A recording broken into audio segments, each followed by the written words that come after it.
morning, everyone. Good morning. Right, I hope you've all had a good morning so far. Welcome to my YouTube channel. I'm Crystal. I vlog every day of my life. Alexa, what's the time, please? The time is 9:58 a.m. Right, it's hot and muggy here in Rochester, and I mean it's really hot and sweaty. You don't know if it's going to rain, so you go out with a jacket on, but you're sweating buckets. By the way, if you like my videos, please do press that like button and please do subscribe. I decided to take Max out. The weather's changeable. I don't know what it's going to do 1 minute from the next, so I put my little waistcoat on, my cap, put my trousers on, and I threw some rubbish into the communal bin, and then I took a walk around the back of the flats up onto the Rochester Riverside field. I was behind a gentleman with a baseball cap and a pair of shorts. I have two sons. One is in Scotland, one is in London. I have three sons actually, but the two grown-up ones are living by themselves now and are self-sufficient and have got their own lives. So this guy with the baseball cap and the shorts walked out the way. I walked past the Rochester Riverside office onto the field. There was a man sat on a bench smoking, puffing the smoke out everywhere.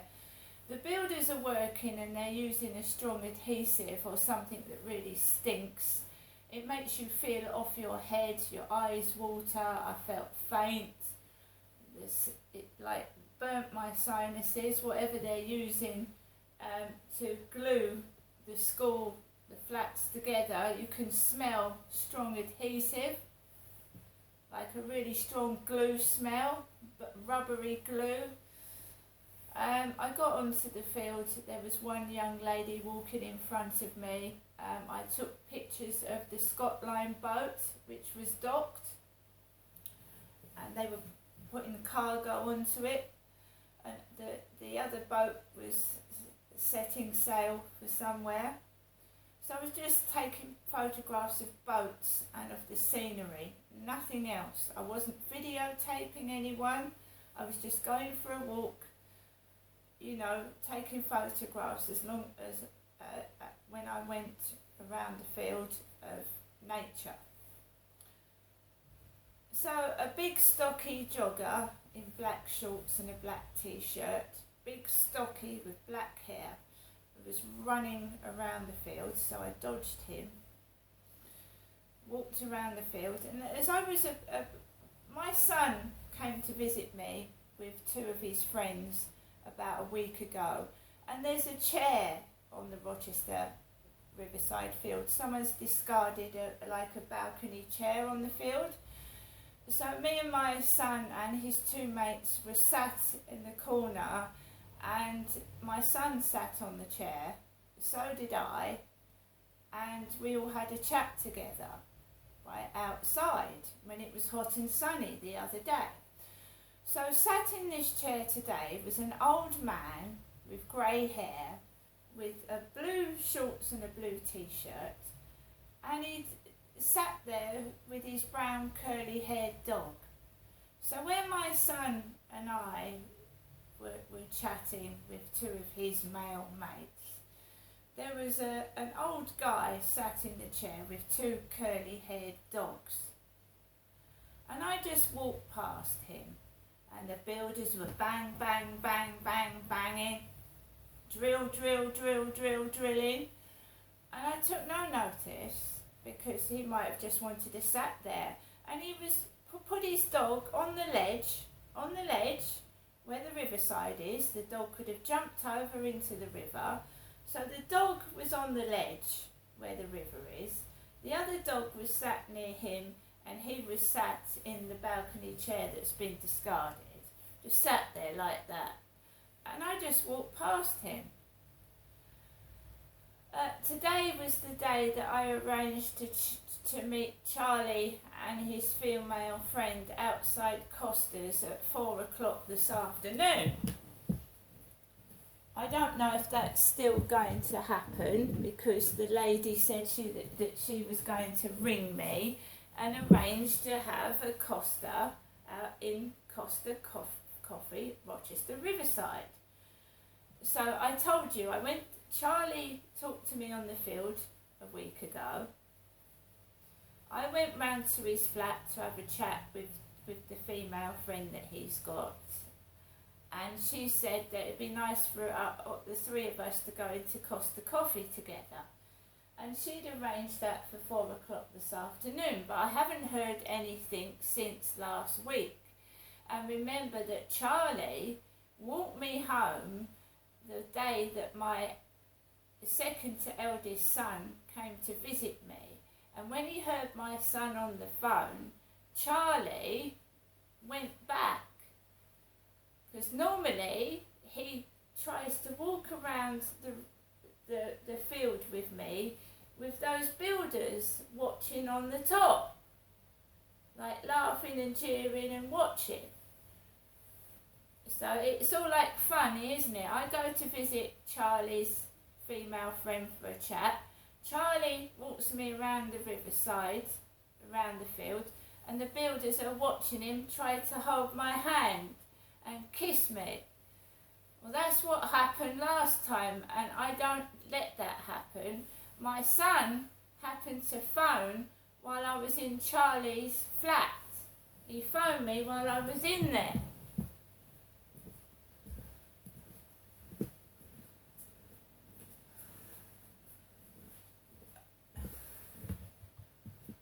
I'm a human being. I'm a female. I'm not anybody's property. I don't do as I'm told when people say, do this, do that. I don't do that at all. And this stupidity just needs to stop. It really needs to stop. It's getting worn out like an old worn out tyre. Find something else to do. Find somebody else to play with, because I'm not interested. You know, it's like, you know, Carry On Camping or something with Barbara Windsor, where the guys, they're married, and the guy's looking at Barbara Windsor's tits, and he's married to his wife. It's like a Carry On bloody film. That's what it is. Except that I don't get paid for acting, and I don't have any company, apart from dirty old men trying to lech over me when I've told them no. He in fact said to me, he said, oh, we're not going to have our walk, are we? I said, no, I've got to go.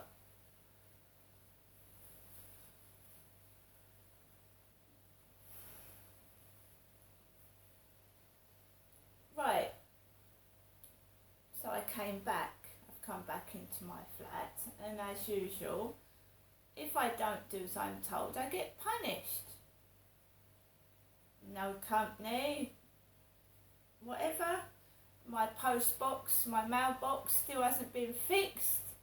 It's still broken. It's been like that for 2 weeks. Hyde Housing are supposed to be getting someone out to fix my mailbox because I'm vulnerable. And it's 7 minutes past 10. I've not had an email, I've not had a text message, and I don't know when the contractor Equans is supposed to be coming out to fix my mailbox. So funny, isn't it? You're used as a sex toy and a discarded piece of rubbish, and they can't even be bothered to fix my mailbox. Alexa, LBC Radio. LBC London from Global Player. They've screwed up. Did you see the front page of the Mail yesterday? Amazing story about a desperate, despicable plot by those pesky European unions to start controlling their borders. They're going to insist on checks and examinations before we can go there. As if, that isn't what was actually negotiated by David Frost and Boris Johnson. But anyway, everywhere you went, the economy, whatever it is, absolute carnage. What a mess, what a bunch of clowns. And that's what the book's about. And I'm thinking of doing a 2-line postscript. So you get to the end, where it says the end, And then you turn the page. Should I tell you this? I don't know. Should I tell you? I mean, you don't think I should tell you this? Because, I mean, well, I'm there. It's going to sound weird if I don't now, isn't it? After building it up in this way. And I think the postscript needs to be, oh, I don't want to alarm you, but all of the people I've just written about, they're now having essentially broken Britain, they're now turning their attention to climate change. The same people, the same forces, the same think tanks, the same journalists, the same newspapers, the same proprietors, the same vested interests, the same plutocrats. They're now determined, the same politicians. They're now dedicating all of their energy to persuading the population that governments shouldn't be doing anything with regard to net zero or with regard to minimising climate change impact, or at least trying to achieve some sort of equilibrium. It's the same people. I sometimes look at this stuff and think, am I the one that's gone bonkers? Because it's the same people. They've sold you this nonsense, and now they're turning narrative, having broken a country, they now want to essentially turn their nefarious attentions to an entire planet. And you think it's the same blooming people. So that might be the postscript, although I probably won't use the word blooming. So should we do that?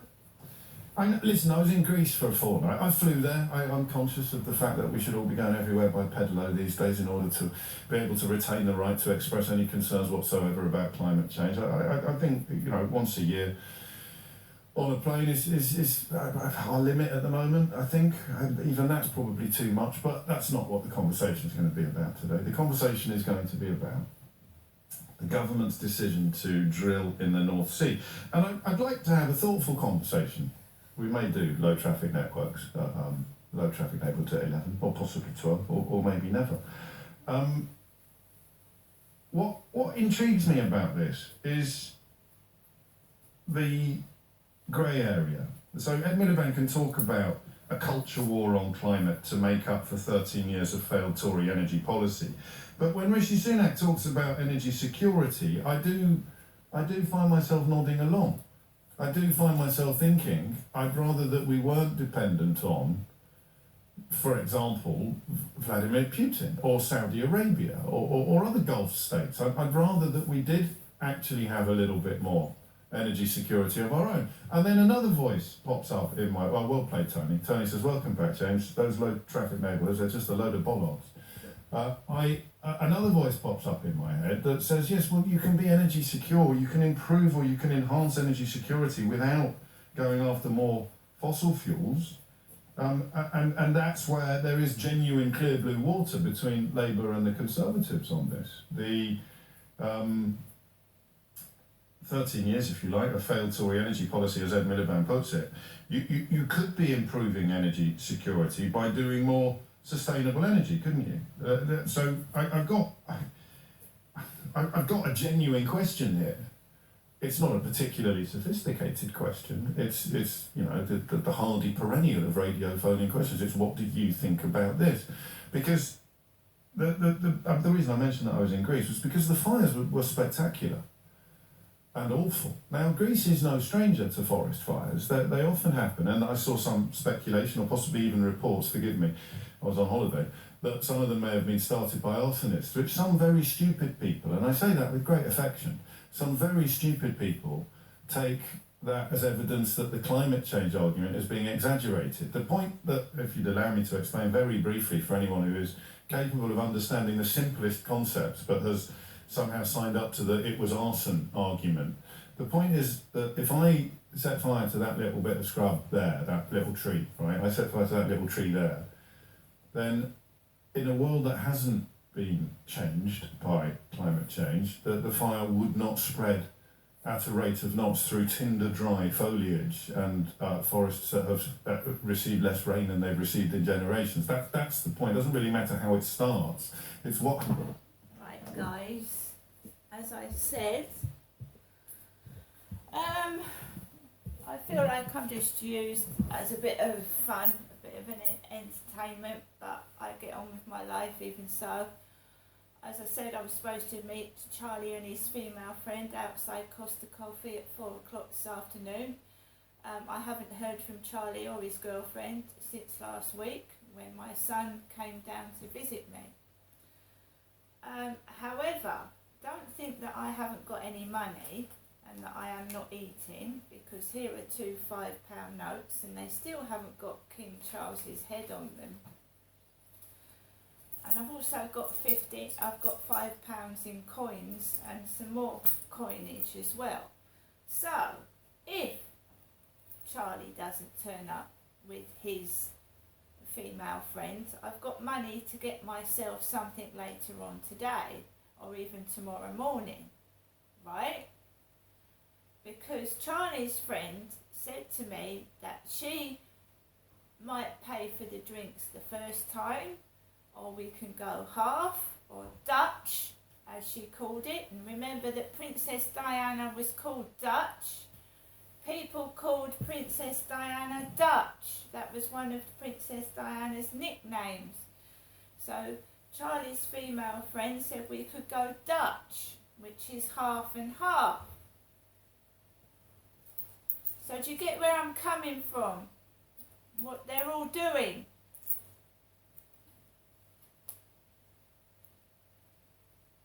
Princess Diana's been dead since 1997, so anyone taking the piss out of Princess Diana is falling on deaf ears anyway. Okay? I'm certainly not hungry in my flat with nothing, but it would be nice to get my mailbox fixed at some point. If I have to fork out £100 for a mailbox which is Hyde Housing's property, because when I leave this flat I can't take the mailbox with me, it's not mine. I am vulnerable and you're just left and discarded. I'm going to get on with the rest of my day and I ignore idiots. See you later.